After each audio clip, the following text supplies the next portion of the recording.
বাতিল করতে দেওয়া হবে না, হবে না, হবে না। তারপরেও যদি সরকার অধ্যাদেশ বাতিল করতে চাই, তাহলে 11 দলীয় জোট সহ, হেফাজতুল ইসলাম সহ, দেশের আম জনতা সহ সকল নাগরিক মিলে এই অধ্যাদেশ থেকে, তাদের এই সিদ্ধান্ত থেকে তাদের বিরুদ্ধে তাদের প্রথমের যাত্রা শুরু হবে ইনশাআল্লাহ। আমাদের অন্যতম মৌলিক দাবি হলো নিরপরাধ জুলাই যুদ্ধ মাওলানা আতাউর রহমান বিক্রমপুরীকে মুক্তি দিতে হবে। আর কোন নাটক বিক্রমপুরীর ক্ষেত্রে মানি না, আর কোন নাটক চলবে না।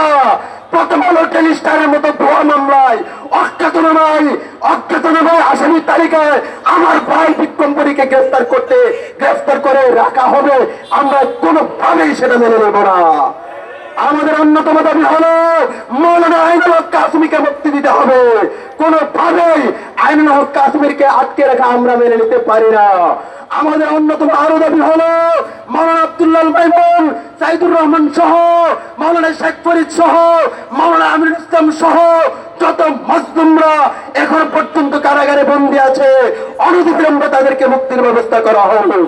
আমাদের সর্বশেষ কথা হলো, বিগত স্বৈরাচারের আমলে যাদেরকে সন্ত্রাস বিরোধী আইনে মামলা দেওয়া হয়েছে, ইন্টারিম সরকার এবং বর্তমান সরকার কোন সরকারি রাজনৈতিক মামলাগুলো তারা বাতিল করলো।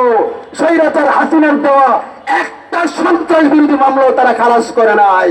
আমরা বলবো অনতি বিলম্বে দেশে যদি শান্তি শৃঙ্খলা বজায় রাখতে চান, অনতি বিলম্বে দেশের সকল সন্ত্রাস বিরোধী মামলাগুলোকে অনতি বিলম্বে প্রত্যাহারের ব্যবস্থা করুন।